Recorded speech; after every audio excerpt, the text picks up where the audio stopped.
subscribe now and press the bell icon. Never miss an update. Hi friends, मैं मृत्युंजय सिंह आज गंगा नदी के मैदानी भाग के अंतिम वर्गीकरण को लेकर के उपस्थित हूँ। सामान्य रूप में हमने पंचप्रयाग और गंगा के मैदान के बारे में बताया था। कल के वीडियो में हमने भौगोलिक अवस्थित के आधार पर गंगा के मैदान को 3 भागों में बांटा था। ऊपरी गंगा का मैदान, मध्यवर्ती गंगा का मैदान और निम्नवर्ती गंगा का मैदान। आज उसी गंगा के मैदान का दूसरा वर्गीकरण है, जो है उत्पत्ति और संरचना या वर्जन और स्ट्रक्चर के आधार पर उस गंगा के मैदान को लिखना हो तो हम किस प्रकार लिखने का प्रयास करेंगे, आज उसे देखते हैं। तो चलते हैं, वीडियो बिगिन करते हैं। इससे पहले कि वीडियो बिगिन करें, हम देख लें कि किस मैदानी प्रदेश के बारे में हमें पढ़ना है। तो यह है गंगा और उससे निर्मित उसका अपवाद चित्र है। तो यही गंगा के मैदानी भाग को हमें पढ़ना है।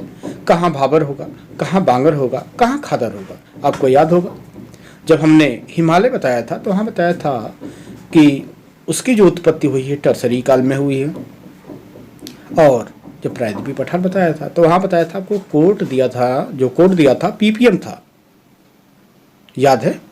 उसी प्रकार अब ध्यान रखिएगा, जब हम पढ़ रहे हैं भारत के गंगा के मैदान को तो उसकी उत्पत्ति होती है प्लीस्टोसीन काल में। इसका आगे विवरण किया जाएगा।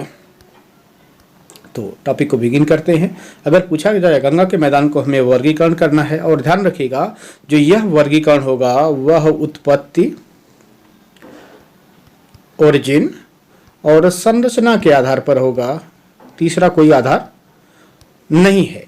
तो सबसे ऊपर अगर पूछा जाए कि क्या मिलेगा हमें, तो सबसे ऊपर मिलेगा भाबर, भाबर के साउथ में मिलेगा तराई, और तराई के साउथ में मिलेगा बांगर, और सबसे लास्ट में मिलेगा हमें खादर।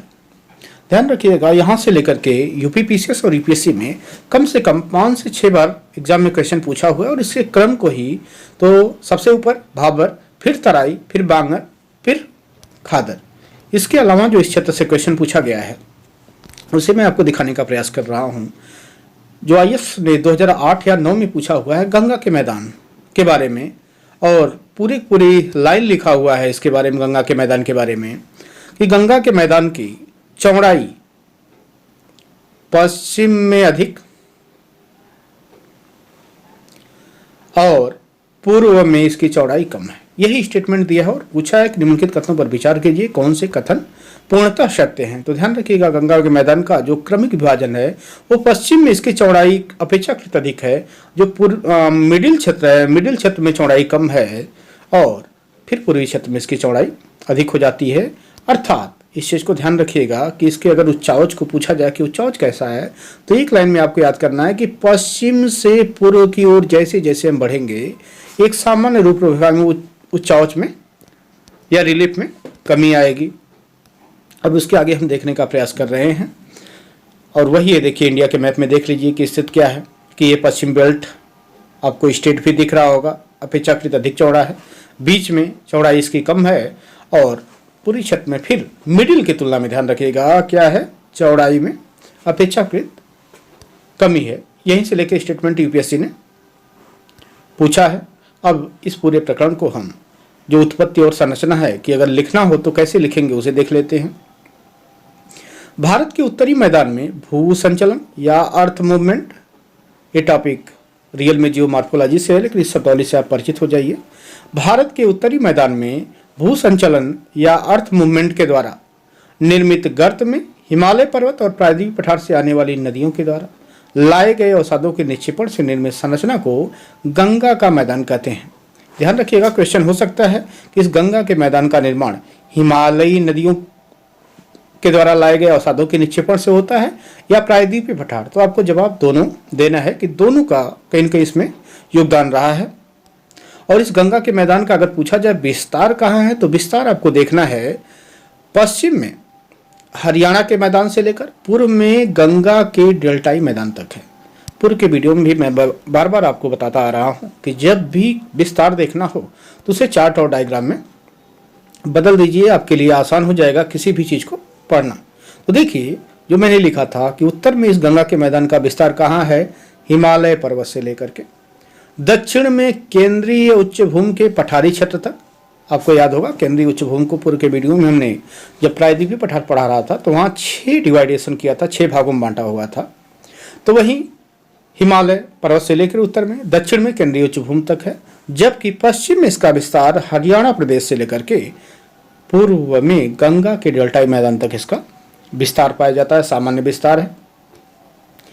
और इस हो सकता है क्वेश्चन आ जाए कि इसका निर्माण किस काल में हुआ, यानी कि जब भी पूछे टाइम, तो टाइम को ध्यान रखिएगा। टाइम का संदर्भ उत्पत्ति पूछे तो इसका संदर्भ होता है कि किस समय में उत्पत्ति हुई है। तो एक ही रीजन याद रखिएगा, जिस प्रकार हिमालय आपको बताया था कि टर्शियरी काल है, उसी प्रकार पूरे गंगा के मैदान का विकास जो हुआ है वो प्लीस्टो हिमशीन युग के बाद हुआ है। यह भारत की नवीन जलोढ़क संरचना में से एक है। पूछे गंगा के मैदान का निर्माण मुख्यतः किस संरचना से हुई है, तो आपको जवाब देना है जलोढ़क संरचना से, क्योंकि इसका विकास प्लीस्टोसीन हिमयुग के बाद नदियों द्वारा लाए गए निक्षेपण से हुआ है। और संरचना उत्पत्ति में बस एक चीज ध्यान रखना है आपको, प्लीस्टोसीन हिमयुग के बाद। जिस प्रकार हिमालय में मैंने आपको बताया था टर्शियरी युग, उसी प्रकार आपको ध्यान रखना है कि संरचना यहाँ प्लीस्टोसीन हिमयुग के बाद उत्पत्ति का टाइम हो गया। और संरचना की दृष्टि से गंगा के मैदान को 4 उप प्रदेशों में विभाजित किया गया है। जब हमने भाबर, तराई, खादर और बांगर बताया था तो उसी के बारे में बात की जा रही है। 4 उप प्रदेश में विभाजित किया गया, जिसमें हिमालय के गिरिपदीय क्षेत्रों में या पिडमंट एरिया में नदियों द्वारा लाए गए अवसादों के निक्षेपण से जिस संरचना का विकास हुआ है उसे गिरिपदीय जलोढ़ मैदान जो है उसे भाबर कहते हैं। जहां सामान्यतः भाबर की एक विशेषता पूछे जाएगा, निम्न में से वह भाबर, तराई, बांगर और खादर 4 विकल्प देगा और पूछेगा यह किस क्षेत्र की विशेषता है। जैसे एग्जांपल दे देगा कि वह क्षेत्र जहां सामान्यतः नदियां लुप्त हो जाती हैं वह क्या है, भाबर है, तराई है, बांगर और खादर है। तो आपको क्या जवाब देना है, भाबर ही वह क्षेत्र है जहां नदियां सतह से विलुप्त हो जाती हैं। और भाबर के जब दक्षिण में आएंगे तो नदियों के सतह पर आने के कारण निर्मित जल जमाव क्षेत्र को क्या कहेंगे, तराई कहेंगे। और इस तराई क्षेत्र में क्या होता है, नदियां पुनः सतह पर प्रकट हो जाती हैं। तो भाबर हो गया, तराई हो गया। उसके बाद हम देखते हैं कि तराई के दक्षिण में क्या है। तो तराई के दक्षिण में जो क्षेत्र बाढ़ से अप्रभावित है और अप्रभावित है तो ऊपरी नदी बेसिन होगा में पुरानी जलोढ़क से निर्मित मैदान को क्या कहा जाता है, बांगर। जबकि निम्न नदी बेसिन में बाढ़ से प्रभावित नवीन जलोढ़क मैदान को खादर कहा जाता है। ध्यान रखिएगा, यहाँ से जो क्वेश्चन पूछेगा, क्वेश्चन होगा कि बांगर किस प्रकार का है, तो बांगर वह क्षेत्र है जहां सामान्यतः प्रतिवर्ष नदियों का जल नहीं पहुंच पाता है। और खादर वह क्षेत्र है निम्न नदी बेसिन क्षेत्र में जो बाढ़ से प्रभावित होगा और जहां प्रतिवर्ष नवीकरण हो जाए कहीं न कहीं मृदा का। अब क्वेश्चन आप समझिए कि व्यवहारिक रूप से कैसे पूछा जाएगा। हो सकता है आप यूपी में है तो यूपी के तराई जिलों को लेकर के क्वेश्चन पूछ दिया जाए, उसके सामान्य विशेषता को। या आप बिहार में हैं तो जो बाढ़ का मैदान कोसी से निर्मित कहीं न कहीं मैदान है, ठीक है, निम्नवर्ती गंगा के मैदान में जो विभाजक है कोसी नदी, तो वहाँ का क्षेत्र जो होगा वह सामान्यतः बांगर होगा। अब इसके आगे हम चलते हैं कि बांगर और खादर के अलावा क्या हमें आगे पढ़ना है, तो उसे देखिएगा। पूरे गंगा के मैदान को अभी तक मैं क्विक रिवीजन करा दे रहा हूँ कि हमने क्या किया था। गंगा के मैदान को हमने 2 भागों में वर्गीकृत किया था। जब भौगोलिक अवस्थिति के अनुसार विवरण दिया तो ऊपरी, मध्यवर्ती और निम्नवर्ती गंगा का मैदान। और जब उत्पत्ति की बात की तो हमने कहा प्लीस्टोसीन हिमयुग के बाद इसका निर्माण हुआ है। और पूछा जाए संरचना के आधार पर भाबर, तराई, बांगर और खादर, यह रहा गंगा का सांगोपांग अध्ययन। अब कल के वीडियो में हम आपको ब्रह्मपुत्र नदी के बारे में बताएंगे और ब्रह्मपुत्र से निर्मित मैदान दोनों का सामान्य वर्गीकरण प्रस्तुत करूंगा। और संभव है कि ब्रह्मपुत्र नदी के साथ ही उत्तर भारत की नदियों का समापन होगा तो हम वर्ल्ड ज्योग्राफी स्टार्ट करेंगे। और वर्ल्ड ज्योग्राफी में विशेष करके मैपिंग, वर्ल्ड ज्योग्राफी वास्तव में मैपिंग का एक आधार है, जहां हम टॉपिक को बिगिन करेंगे नॉर्थ अमेरिका से। तो मिलते हैं छोटे से ब्रेक के बाद।